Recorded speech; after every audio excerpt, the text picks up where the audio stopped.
الامر منکم صدق اللہ العلی العظیم۔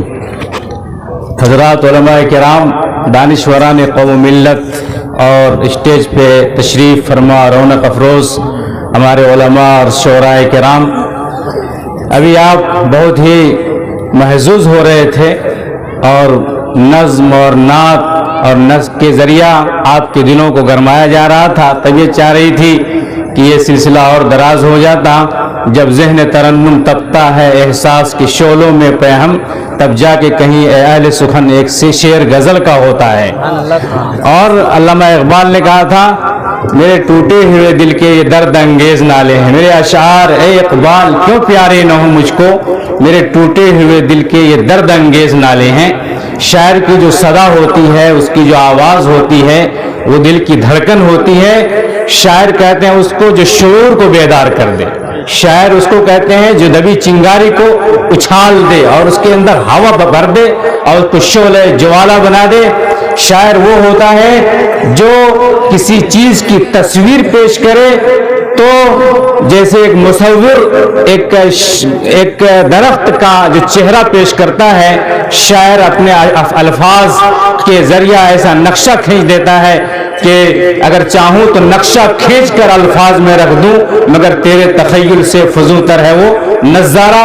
یہ شاعر کا کام ہوتا ہے۔ بہرحال اس موضوع میں مجھے نہیں جانا ہے، مجھے بھی اس موضوع سے تھوڑی سی مناسبت ہے۔ اشعار، نعت اور غزل لکھنے کا اللہ میاں نے موقع دیا ہے۔ میں شاعر صاحب سے درخواست کروں گا کہ آپ شعر تو ماشاءاللہ برجستہ کہتے ہیں، بر وقت کہتے ہیں، برمحل کہتے ہیں، فی البری کہتے ہیں، لیکن شعر یوں ہی وجود میں نہیں آ جاتا ہے، اس کے لیے بڑی محنت کرنی پڑتی ہے۔ اور جب ذہن ترنم تپتا ہے احساس کے شعلوں میں پیہم، تب جا کے کہیں اہل سخن ایک شعر غزل کا ہوتا ہے۔ پوری رات ایک شاعر ایک شعر کے لکھنے میں گزار دیتا تھا۔ اور حولیات، میں دوسرے موضوع کی طرف چلا جا رہا ہوں۔ بہرحال حولیات عرب کے اندر ایک شعر کی قسم ہوا کرتی تھی۔ ایک شاعر عرب کا جو ہوتا تھا 4 مہینے تک ایک قصیدہ لکھتا تھا، پھر 4 مہینے کے بعد 4 مہینے تک اس کو پڑھ کر کے مختلف مجلسوں میں سناتا تھا، اور 4 مہینے تک اہل علم اور اہل فضل اور شعراء کی مجلسوں میں پیش کرتا تھا۔ 4 یا 12 ہوئے، حول کے معنی سال ہوتا ہے، تو اس قصیدے کو حولیات کہا جاتا تھا کہ اتنی پختہ اس کی نظم ہو جایا کرتی تھی۔ بہرحال بڑے مبارک لوگ ہیں اور بڑے اچھے شعراء یہاں آئے ہوئے ہیں جو آپ کے دلوں کو گرماتے ہیں۔ یہ جلسہ ہے، میں جلسہ کے ایک مفہوم عام طور سے بتایا کرتا ہوں، جلسوں میں جب جاتا ہوں تو بتاتا ہوں کہ جلسہ کو جلسہ کیوں کہا جاتا ہے۔ جلسہ ایک عربی لفظ ہے، جلسہ کے معنی ہوتا بیٹھنا۔ آپ بیٹھے رہیں سکون کے ساتھ، انشاءاللہ بڑی اچھی بات ہوگی۔ حضرت چترویدی صاحب تشریف فرمائے، اصل بات ان کی ہوگی، اس سے پہلے بھی بات ہو چکی ہے، میں بس چند باتیں تفریحاً کہا کر کے میں چلا جاؤں گا یہاں سے۔ جلسہ کے معنی ہوتا بیٹھنا۔ عربی میں ایک اور لفظ استعمال ہوتا ہے بیٹھنے کے لیے، قعدہ۔ قعدہ کے معنی بھی بیٹھنا ہوتا ہے، جلسہ کے معنی بھی بیٹھنا ہوتا ہے۔ قعدہ اور جلسہ دونوں بیٹھنے کے لیے استعمال ہوتا ہے، لیکن مجھے بہت تعجب ہوا کہ کہیں پر بھی میں نے کسی بھی جلسے میں یہ لکھا ہوا نہیں دیکھا قاعدہ اصلاح معاشرہ۔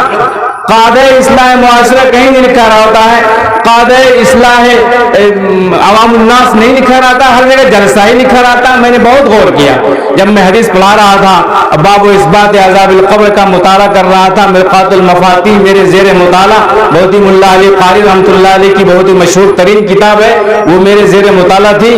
جب وہاں پر ایک حدیث آئی کہ میت کو جب قبر میں ڈالا جاتا ہے اور اس کو سلا دیا جاتا ہے، سارے لوگ آ جاتے ہیں تو فرشتے آتے ہیں، 2 فرشتے آتے ہیں۔ وہاں پر جو حدیث شریف میں حضور اکرم صلی اللہ علیہ وسلم نے جو لفظ استعمال کیا ہے، اس وہاں لفظ استعمال ہوا فیجلسانہ، سوئے ہوئے میت کو 2 فرشتے آ کر کے بٹھاتے ہیں۔ وہیں پر ملا علی قاری رحمۃ اللہ نے ایک واقعہ لکھا ہے نضر بن شمیل کا، کہ نضر بن شمیل بڑا نحوی تھا، ادیب تھا، شاعر تھا، بلیغ تھا، ادب شناس تھا، زبان شناس تھا۔ وہ ایک بار مامون کی مجلس میں گیا، مامون بڑا علم دوست آدمی تھا۔ مامون کی مجلس میں جب گیا تو مامون نے کہا اجلس، بیٹھ جاؤ، تو نضر بن شمیل جو بڑا ادیب تھا، زبان دان تھا، انہوں نے کہا ما انا بنائم ما انا بمستجعن، میں سویا ہوا نہیں ہوں کہ میں بیٹھ جاؤں۔ تو انہوں نے پوچھا، مامون نے پوچھا کہ میں کیا کہوں؟ انہوں نے کہا کہیے اقعد۔ اس کا مطلب یہ ہوا کہ کھڑے ہوئے آدمی کو جب کہا جائے بیٹھنے کے لیے تو صحیح اور فصیح عربی یہ ہے کہ اس کو کہا جائے اقعد، تب کھڑا ہوا آدمی بیٹھے گا۔ سویا ہوا آدمی ہو، بستر لگا کر کے تکیہ لگا کے سویا ہوا ہو، اس کو کہا جائے بیٹھو تو اس کو کہا جائے گا اجلس۔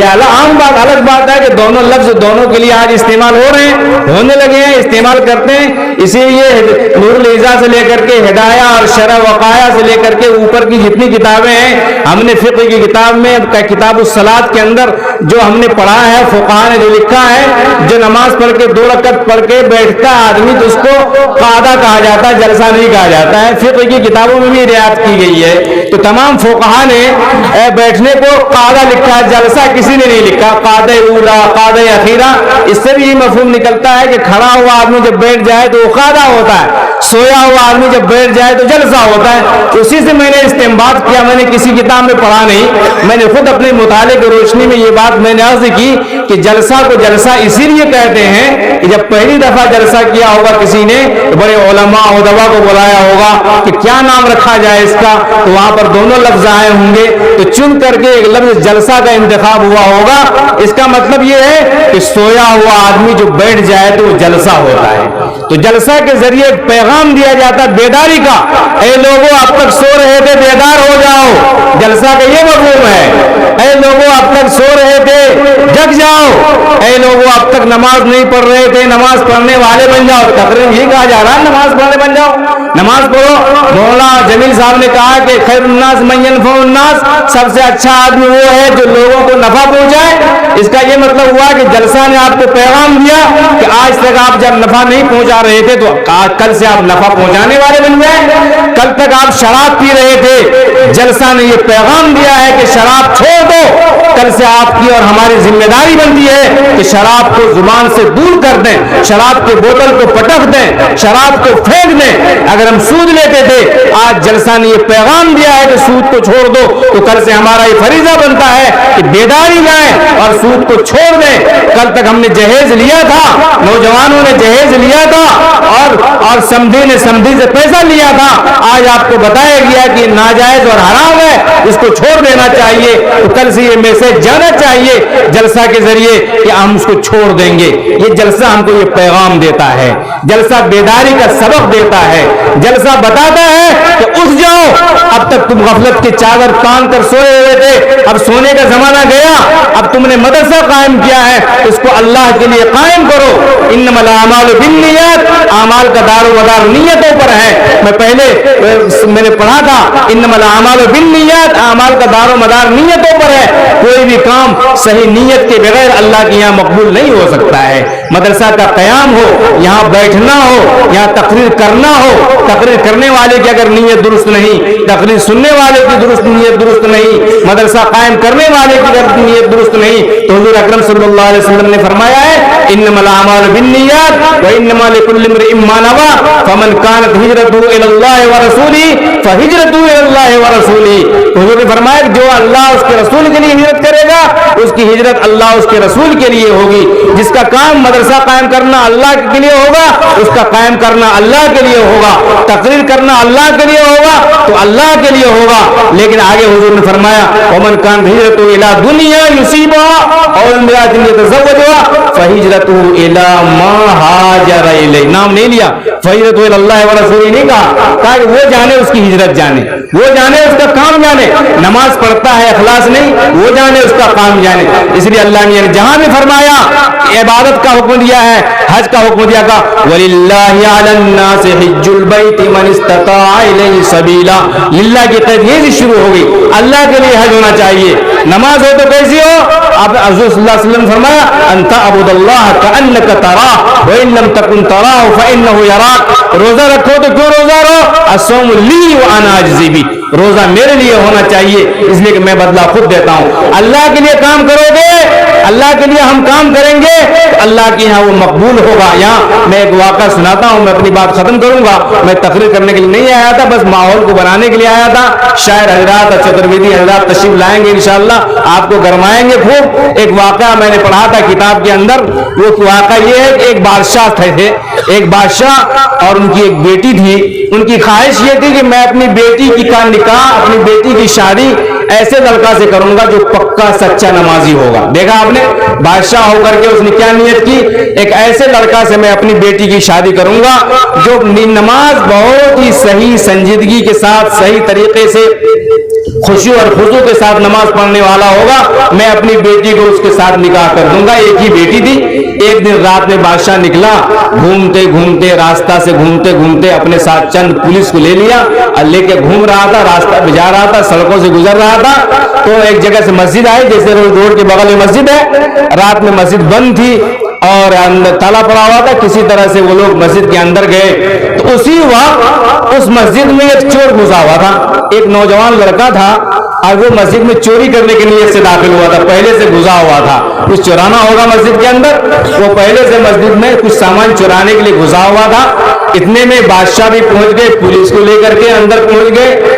اب وہ جو چور تھا نوجوان, اس نے یہ دیکھا کہ اب بادشاہ آ گئے, پولیس ہے, اب میری تو خیر نہیں ہے, کیا ہوگا نہیں ہوگا اللہ ہی بہتر جانتا ہے. اس نے بچنے کے لیے ڈر سے نہ وضو نہ کچھ نہ طہارت نہ کچھ مسئلہ, جلدی جلدی سے وہ نیت مان لیا اور اللہ کے سامنے نہایت خوشی و خضوع کے ساتھ کھڑا ہو گیا, نماز پڑھنے لگا.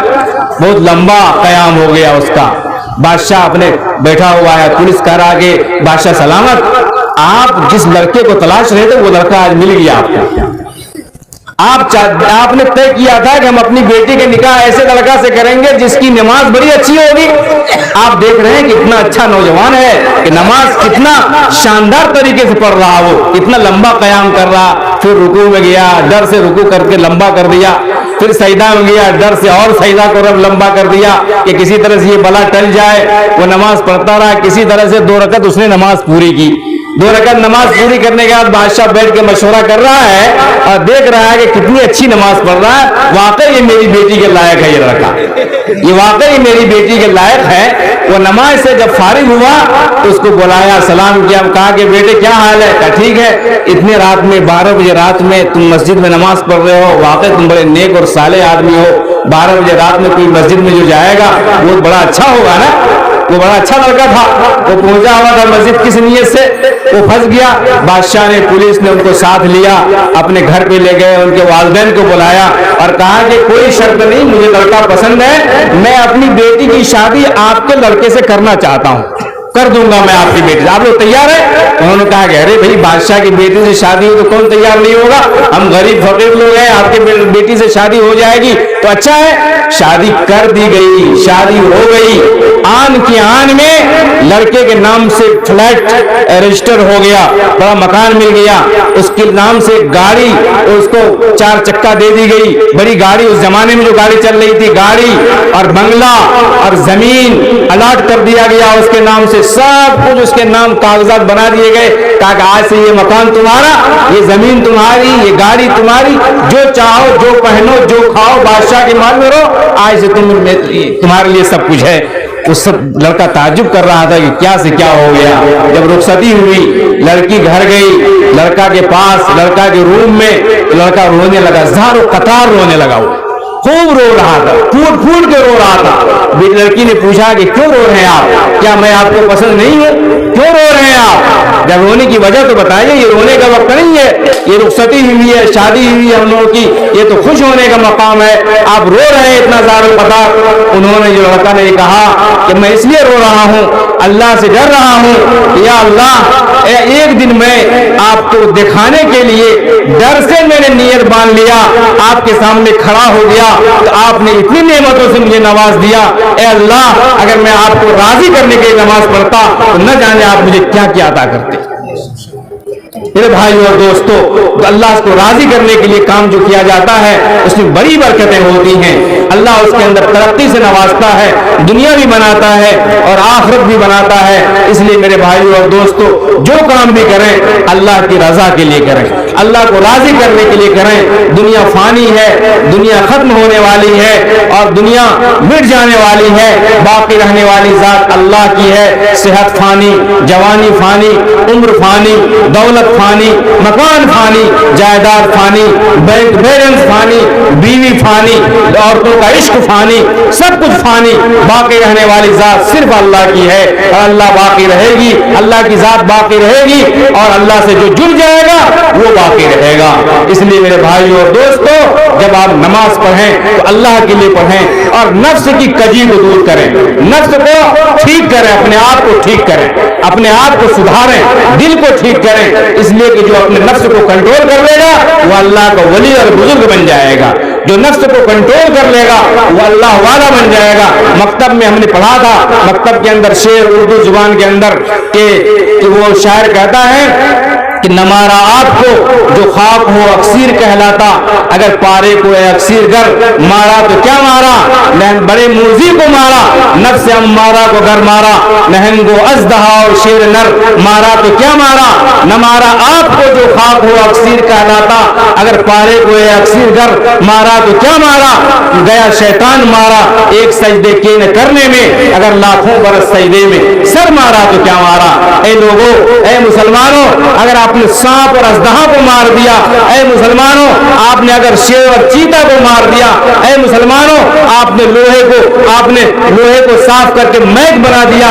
اے لوگوں, اگر آپ نے دنیا کے اندر خوب ترقی کر لی لیکن اپنے آپ کو نہیں مارا, اپنے آپ کو ٹھیک نہیں کیا, اپنے نفس کو نہیں سدھارا, تو ڈر ہے کہ کہیں جو میں سر بسجدہ ہوا کبھی تو زمین سے آنے لگی صدا, جو میں سر بسجدہ ہوا کبھی تو زمین سے آنے لگی صدا.